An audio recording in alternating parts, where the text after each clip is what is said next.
A dívida é como uma espada de dois gumes. Ela pode ser a chave para alcançar grande riqueza, mas também pode levar à ruína da noite para o dia. Existe um segredo que os grandes bilionários usam para transformar dívidas em grandes fortunas. E o melhor de tudo é que você também pode usá-la a seu favor. Neste vídeo, explicarei como os ricos utilizam a dívida para aumentar ainda mais sua riqueza e como ela pode ser uma força poderosa que impulsiona seus sonhos e empreendimentos. Os ricos constroem impérios. Essa história de enriquecer com dívida não é nova. Ela começou em 1800, quando Rockefeller fez negócios de 400 bilhões, em consideração ao valor do dólar atual. Rockefeller não nasceu rico. Filho de um fazendeiro sem riqueza, abandonou os estudos para se tornar o americano mais rico da história, superando até mesmo Jeff Bezos, Bill Gates e Elon Musk juntos. Rockefeller não era bom na escola porque a escola não oferecia educação financeira. No entanto, ao conseguir um emprego como assistente de contabilidade, ele mergulhou no mundo dos negócios e percebeu que poderia gerar riqueza se tivesse capital inicial. Com um empréstimo de $1.000 de seu pai, Rockefeller lançou um pequeno negócio agrícola, fazendo sua primeira dívida. Em 2 anos, seu negócio gerava um lucro anual de $17.000. Nesse período, enquanto o mercado de querosene crescia, a extração e o armazenamento eram um grande desafio. Rockefeller inovou ao utilizar gasolina em vez de carvão e ao produzir seus próprios barris a custos muito mais baixos. Seus métodos impressionaram os banqueiros, que começaram a oferecer empréstimos maiores. Rockefeller então usou estrategicamente a dívida para adquirir concorrentes menores e consolidar um monopólio no setor de petróleo. Isso lhe garantiu descontos nos custos de transporte e permitiu que até mesmo famílias de baixa renda pudessem comprar querosene. Até a década de 1870, o filho do fazendeiro havia se tornado o 31º bilionário da história e sua empresa Standard Oil refinava 90% do petróleo em todo os Estados Unidos. O mais notável era que Rockefeller sempre pagava suas dívidas no prazo e nunca hesitava em pedir mais dinheiro emprestado quando via uma oportunidade de crescimento. Os ricos não recebem salário. Você certamente já ouviu falar de mansões de milhões de dólares, carros caros, férias luxuosas. Os ricos não tiram seu luxuoso estilo de vida diretamente de seu salário, como muitos pensam. Em 2021, Elon Musk revelou o segredo por trás de seu estilo de vida luxuoso por meio de seu Twitter. Observe que não recebo salário ou bônus de lugar nenhum. Eu só tenho ações. Portanto, a única maneira de pagar impostos pessoalmente é vendendo ações. Como você viu, Elon Musk não recebe salário, mas possui ações da Tesla que valem bilhões de dólares. Ele não vende essas ações e ainda vive esse estilo de vida que vive. O segredo é que ele pega dinheiro emprestado e usa suas ações como garantias aos credores e vive com base nessa dívida. Isso traz vantagens duplas para ele. Primeiro, evita pagar dívidas fiscais, pois o dinheiro emprestado não é tributável enquanto permanecer na sua conta bancária. Segundo, ele não vende suas ações da Tesla porque isso resultaria em impostos sobre ganhos de capital. Em vez disso, ele usa as ações como garantia para obter empréstimos, muitas vezes chamados de linha de crédito contínua. Por exemplo, se ele obtiver um empréstimo com juros de 6%, só precisa garantir que o valor das ações da Tesla cresça pelo menos 6% para pagar a dívida quando necessário. Ele então pode contrair outro empréstimo usando o mesmo estoque como garantia, pagando assim o ciclo de dívidas anteriores. Os ricos adoram imóveis. Enquanto as pessoas comuns lutam para pagar a hipoteca de uma casa, os ricos optam por fazer empréstimos para comprar várias propriedades ao redor do mundo, mesmo sem residir nelas. O mais surpreendente é que, apesar de possuírem bilhões em patrimônio líquido, eles ainda pedem empréstimos para adquirir propriedades que valem milhões. Um bom exemplo é Elon Musk, que em 2018 pegou emprestado $61 milhões para comprar 5 casas na Califórnia, mesmo podendo pagar à vista.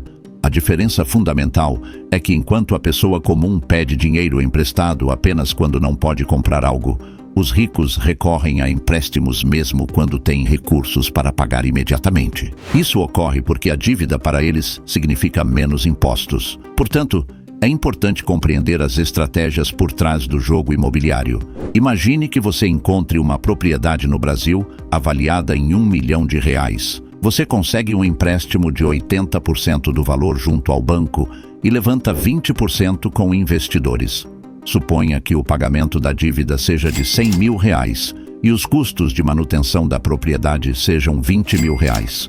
Isso totaliza R$ 120 mil em despesas. Agora, se você conseguir alugar a propriedade por R$ 140 mil, poderá obter um lucro de R$ 20 mil sem investir seu próprio dinheiro. Além disso, essa renda não será tributada, pois você pode considerar a depreciação da propriedade como uma despesa. Depreciação é a perda de valor dos ativos ou bens de uma empresa ao longo do tempo. A depreciação não é um custo real de saída de caixa, é um custo presumido do desgaste da propriedade que você está legalmente autorizado a cobrar de seu inquilino. Em nosso exemplo, você pode depreciar o edifício a uma taxa padrão da indústria. A taxa de depreciação imobiliária mais comum é 1/39 do valor da propriedade por ano, o que equivale a uma depreciação de R$ 1 milhão dividida por 39, que é igual a R$ 25.641. Considerando que a depreciação é maior que sua renda de R$ 20 mil, você teria uma perda tributável de cerca de R$ 5.600. Mesmo assim, ainda restariam R$ 20 mil disponíveis em sua conta bancária para gastar como desejar. Os ricos não misturam as coisas. Quando Elon Musk decidiu comprar o Twitter, ele pegou emprestados $13 bilhões, apesar de seu patrimônio líquido estar próximo de $250 bilhões. Isso pode parecer estranho para muitas pessoas, pois quando se tem $250 bilhões, certamente pode desembolsar $13 bilhões facilmente. No entanto, muitos optam por pegar empréstimos para esse tipo de negócio. Essas transações são chamadas de aquisições alavancadas, ou LBO. Em um LBO, o dinheiro emprestado é garantido pelos ativos da empresa adquirida, que neste caso era o Twitter. Os credores emprestam dinheiro na expectativa de que a empresa adquirida será lucrativa e que suas futuras receitas irão quitar a dívida que Musk contraiu para adquirir o Twitter, não apenas porque ele viu isso como outro negócio lucrativo. Ele vê o Twitter como uma forma de impulsionar mudanças sociais e proteger a liberdade de expressão.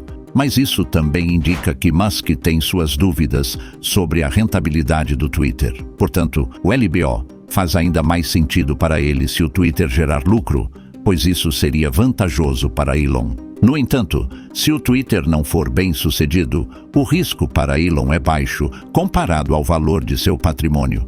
Os credores não podem exigir que Elon pague pessoalmente suas dívidas. Eles só podem recuperar o empréstimo vendendo os ativos do Twitter. Somente o tempo dirá se esses ativos serão suficientes para cobrir toda a dívida. Ao pegar empréstimos, Elon protegeu seus bens pessoais, mantendo suas empresas como entidades legais separadas. Os credores não podem forçá-lo a vender suas ações da Tesla no valor de $94 bilhões caso o Twitter falhe. Assim, ele ainda pode manter seu estilo de vida luxuoso. Os ricos geram liquidez. Os indivíduos ricos gostam de adquirir ativos e mantê-los por muito tempo, planejando passá-los para seus filhos. Reconhecem que o valor desses ativos tende a aumentar com o tempo e priorizam proteger sua família em vez de se livrar de dívidas. Isso não significa que eles recusariam oportunidades de investimento significativas. Mesmo com seu próprio dinheiro investido em ativos não líquidos, eles criam liquidez por meio de empréstimos para aproveitar oportunidades lucrativas de negócios. Em abril de 2023, Mukesh Ambani, presidente da Reliance Industries, obteve o maior empréstimo da história corporativa indiana, no valor de $5,5 bilhões para apoiar a implementação nacional do 5G na Índia. No entanto, $5,5 bilhões não chegam nem perto de 7% do seu patrimônio líquido total de $82 bilhões.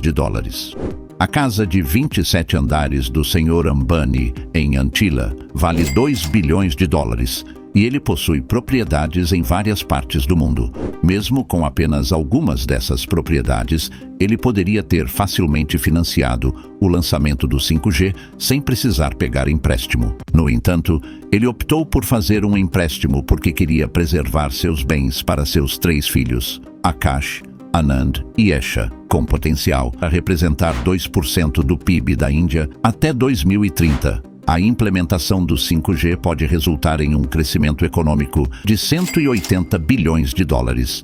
E ninguém entende isso melhor do que o gigante das telecomunicações, Sr. Ambani. Portanto, ele está aproveitando essa oportunidade, apesar da falta de liquidez, pois essa não é a forma de tomada de decisão que se esperaria dele. Ele prefere pegar dinheiro emprestado agora e pagar com os lucros futuros do 5G, do que sentar e ver outras empresas de telecomunicações consumindo sua participação no mercado. Os ricos inflacionam suas dívidas. Em 2012, quando Mark Zuckerberg fez um empréstimo com garantia hipotecária para sua casa, ele obteve uma taxa de juros muito baixa, apenas 1,05%. Se você está se perguntando por que Zuckerberg conseguiu essa taxa de desconto, é porque ele tinha um patrimônio líquido de 15,6 bilhões de dólares naquele momento, e os banqueiros não tinham dúvidas de que ele poderia pagar de volta. Devido ao baixo risco associado ao empréstimo para Zuckerberg, os bancos conseguiram reduzir significativamente a taxa de juros para ele. Um fato bem conhecido é que quanto maior o seu patrimônio líquido ou pontuação de crédito, menores são as taxas de juros que você consegue. Muitas pessoas não percebem o que Zuckerberg realmente alcançou com esse acordo.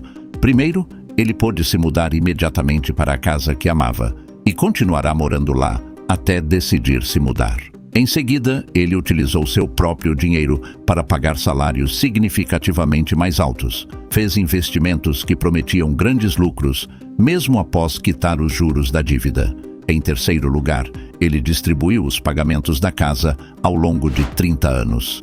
O que significava que, devido à inflação crescente, os valores reais desses pagamentos seriam insignificantes com o passar do tempo. Essa estratégia permitiu que ele mantivesse seu capital livre para aproveitar oportunidades de alto retorno, adiando gastos e reduzindo despesas a uma fração do custo, ajustada pela inflação.